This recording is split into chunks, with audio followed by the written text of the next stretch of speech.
Hey everyone, and welcome to the deep dive. Yeah. Today we're going deep on something that's kind of everywhere in our digital lives. Oh, yeah. It's digital rights management, or DRM. Right. I bet you've heard of it, probably run into it a few times too. Definitely. But for this deep dive, we found this super in-depth guide from webnexus.com, Okay. and it's packed with insights, especially about how DRM impacts, well, everyone, really. Interesting. One stat that really blew my mind, it said online piracy costs the U.S. economy something like $30 billion every year. Wow. $30 billion. That's huge. Yeah, so we got to ask, what's the ripple effect of a number that big? Right. Where does DRM fit into all of this? How's it trying to tackle this whole issue? What's a massive question, for sure. Right. That 30 billion, that's not just a number. It represents a lot of things. Yeah. Revenue the creators are losing, jobs, maybe even some cool innovations that just never saw the light of day. Because of piracy. Exactly, because someone's intellectual property wasn't protected. Yeah. So that's where DRM steps in, Yeah. trying to control access to digital content. Okay, I get that it's about control, but how does it actually work? What are the nuts and bolts of DRM? What are the techniques it uses? So the guide breaks it down into three main approaches. Okay. There's encryption, digital watermarking, and then access controls. Okay. So with encryption, Mm-hmm. think of it like a digital lock. Yeah. Okay. It scrambles the content, so it's totally unreadable unless you have the right key. Oh, I see. So it's like making the content gibberish unless you know the secret code. Exactly. Clever. Yeah. And there are all sorts of algorithms out there, like AES, RSA, you name it. Each one with different strengths and stuff. Precisely. You pick the right tool for the job. Right. Depending on how sensitive the content is, I guess. Exactly. Okay, so that's encryption. What about digital watermarking? That one sounds kind of sneaky, like something out of a spy movie. It does, doesn't it? But it's pretty clever. Yeah. Basically, you're embedding information right within the content itself. Like, imagine invisible markings that ID the owner. Oh, so even if someone tries to pirate the content, Yeah. it's still got that hidden mark. Exactly. There are tons of ways to do it. You can alter pixels in an image, subtly tweak audio frequencies. Wow. But the point is, that watermark stays put no matter what. So it's like a trail of breadcrumbs leading back to the source? Yeah, you could say that I like it. helps with tracing, could even lead to legal action. Makes sense. And lastly, we've got access controls. Right. This one seems pretty straightforward. Passwords, logins, that sort of thing. Yeah, at first glance, it might seem simple, but there are layers to it, Oh, okay. Think about two-factor authentication or maybe subscription models where you only get access to certain levels of content. Yeah, there's premium tiers and whatnot. Exactly. It's all about those layers of control. Makes sense. Keeping things in check. Right. Managing who sees what and how they can use it. So we've got these three pillars of DRM, encryption, watermarking, and access controls, all working together to protect digital content. Right. But taking a step back for a second, why is this whole system so important in the first place? Well, that's a good question. Who really benefits from all of this? I mean, the obvious answer is content creators. Right? The artists, musicians, developers, those folks. Exactly. They put so much into their work. Right.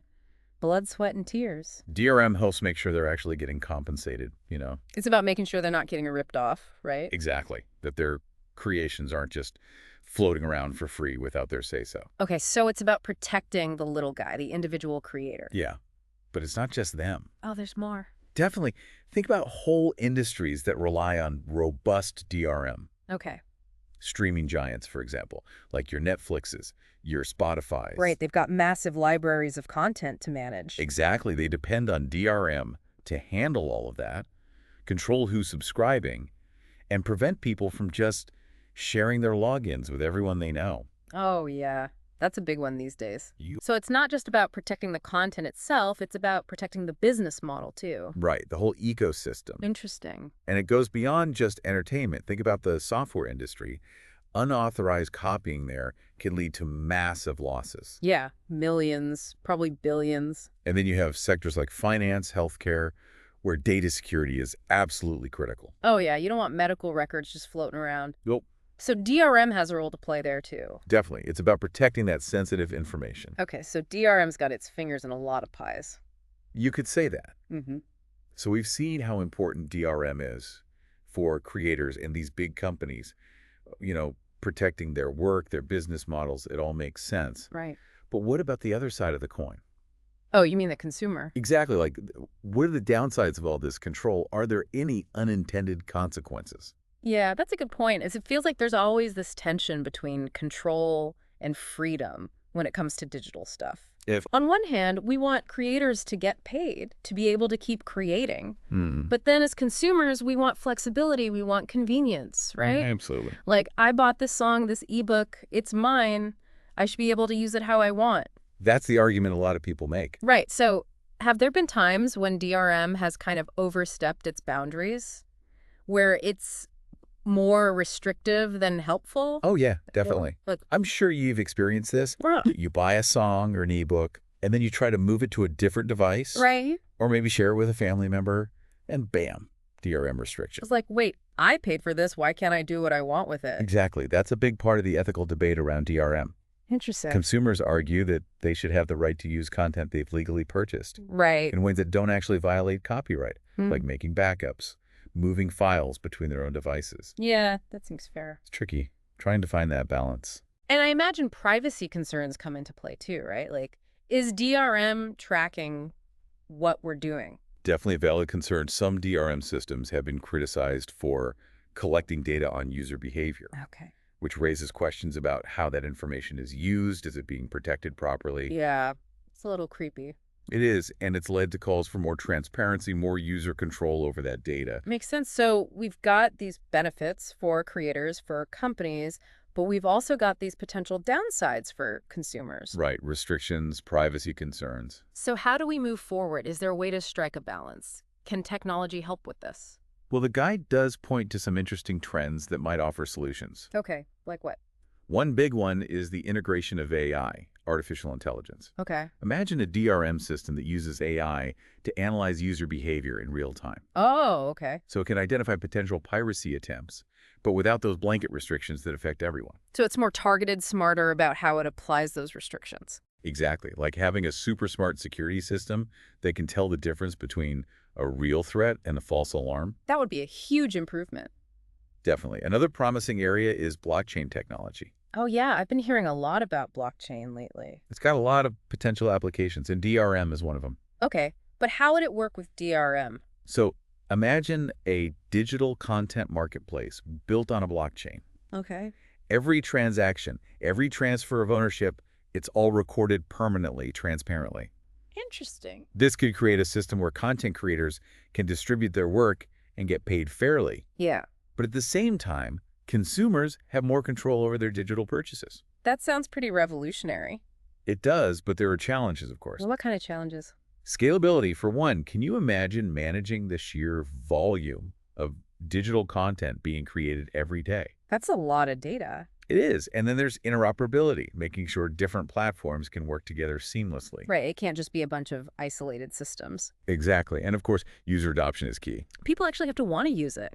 Right. But if those hurdles can be overcome, blockchain-based DRM could really change the game. Okay, that's fascinating. What other trends are out there? Well, there's a growing push towards making DRM systems more user-friendly. Oh, thank goodness. Less intrusive, less clunky, you know. Yeah, it shouldn't feel like you're fighting the system just to enjoy something you paid for. Exactly. And there's also a move towards cross-platform compatibility. Okay, so I can start watching a movie on my phone and then seamlessly switch to my tablet. Exactly. No more DRM hiccups along the way. Now that would be a game changer. And with all the talk about data privacy these days, there's a big emphasis on integrating privacy-enhancing technologies into DRM. Like what?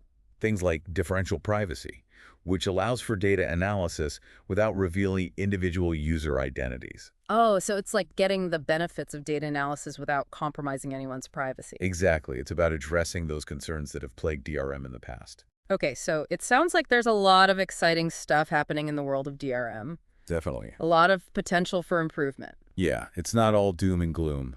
But I'm curious about those annoying error messages we sometimes get when trying to access digital content. Oh yeah, those can be frustrating. Are those often related to DRM issues going on behind the scenes?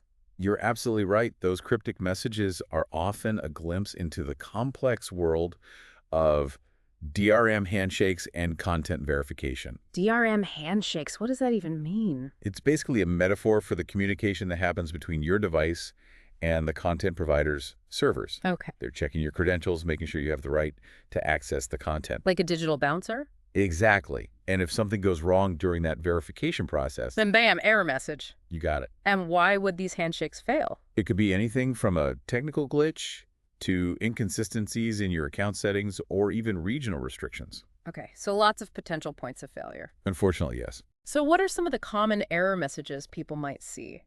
And what do they usually mean? Well, one of the most frustrating is the black screen with audio playing in the background. Oh, yeah, that's the worst. It often means the video stream is failing to decrypt properly, even though the audio is working fine. It's like the DRM system is playing a cruel trick on you. It does feel that way sometimes. And what about when the content plays but there's no sound?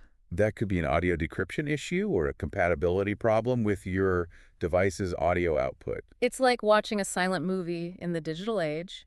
Exactly. And then there are those times when the content just refuses to load at all, usually with some cryptic error code. Yeah, those can be tricky. It's like they're speaking a different language. They kind of are, but with a little detective work, we can often decipher their meaning. So it's all about learning to speak DRM. Exactly. Like we're peeking behind the curtain, right? All this complex stuff happening that we usually don't even think about. Yeah, it's a whole hidden world. But when it goes wrong, boy, do we know it. Right, that's when those error messages pop up. Those cryptic messages, yeah. They can be super frustrating. Totally. It's like hitting a wall just when you're about to relax and enjoy something. I know, right? And they're often so vague. It's Yeah. like, what am I supposed to do with this information? It's true. They don't always make it easy to figure out what's actually going on. Right. It's like trying to solve a puzzle with missing pieces. Exactly. But you're saying even those cryptic messages, they can offer some clues. Oh, absolutely. Like they're not completely random. There's a reason behind them. Yeah, they're like little hints if you know how to read them. So let's put on our detective hats for a minute. Okay. What are some of the most common error messages people might run into? What should we be watching out for? Well, we talked about that black screen with the audio still playing. Oh, yeah, that one's a classic. It's a pretty common one, and it usually means there's a problem with the video decryption. So the DRM system is like, nope, you can listen, but you can't watch. Basically, yeah. Ugh, so frustrating. And then there's the opposite, where the video plays fine, but there's no sound. Oh, right, like a silent film. Exactly. Could be an audio decryption issue, maybe a compatibility problem with your device. So many things to go wrong. It can feel that way sometimes. And then, of course, there's the dreaded content won't load at all error, often with some random code thrown in for good measure. Yeah, those are the worst. Because they're so mysterious, like, what does this code even mean? Well, the specific codes can vary a lot. Okay. Depends on the platform, the DRM system, all that stuff. Right. But there are some general categories to keep in mind. Okay, that's helpful. So sometimes you'll get an error related to licensing or authorization. Okay. That usually means the DRM system is having trouble verifying that you're actually allowed to access the content. It's checking my ID at the door. Exactly. And there could be a few reasons for that. Maybe there's a problem with your account, or maybe there are regional restrictions, where certain content isn't available in certain places. Ah, the joys of geo-blocking. Right. And then there are errors related to playback or streaming. Okay. Those usually point to some kind of technical glitch, maybe an outdated app, or a problem with the content delivery network. So it's not me, it's them. Could be. Fingers crossed. And then you've got errors related to offline viewing or downloading. Right, like when you want to save something to watch later. Exactly. And those usually mean there's a problem with how the DRM system is handling the content on your device. Okay. Could be storage limitations, security settings, or maybe something's up with the DRM license itself. So many possibilities. It can be overwhelming, but even just knowing these general categories can help you narrow things down. Right. Start to make sense of the chaos. Exactly. So, okay, let's say I'm staring at one of these error messages. What are some practical things I can do to try and fix it? Well, first things first, always make sure the app you're using is up to date. Okay, so check for updates. Yeah, outdated software can cause all sorts of compatibility issues with DRM systems. Makes sense. And of course, double check your internet connection. The classic turn it off and on again solution. Sometimes that's all it takes. And if those don't work? You can try clearing the app's cache or data. Okay. Sometimes that helps if there are corrupted files or settings causing trouble. Like a digital cleanse. Exactly. Right, if all else fails. The nuclear option, uninstall and reinstall the app. The old start from scratch approach. Yep. That can sometimes clear out persistent issues. So it's all about trying to eliminate those points of friction in the DRM process. Exactly. Hopefully one of those steps will do the trick. They usually do. But if you're still having problems, don't be afraid to reach out to customer support. Right, they might have some insider knowledge. Exactly. They might know about specific error codes or known issues that you're not aware of. Good to know. Remember, you're not alone in this. DRM can be tricky, but there's help out there. Well, I feel a bit more empowered now. Like, I've got some tools to deal with those pesky DRM gremlins. That's the goal. It's been a fascinating deep dive. Really eye-opening. It's a complex topic, but it affects us all. It does, and it's constantly evolving. Yeah, who knows what the future holds? Exactly. But I think we're all a little bit more informed now. Hopefully. So, to everyone listening, thanks for joining us on this journey into the world of DRM. It's been a pleasure. We hope you learned something new, maybe even feel a little more confident navigating those digital roadblocks. Absolutely. And if you have any thoughts, any experiences you want to share, we'd love to hear from you. Yeah, head over to our social media, leave a comment. Let's keep the conversation going. Because DRM isn't going away, so the more we understand it, the better off we'll be. Couldn't have said it better myself. So until next time, stay curious, stay informed, and keep exploring. And remember, in the digital world, the only constant is change.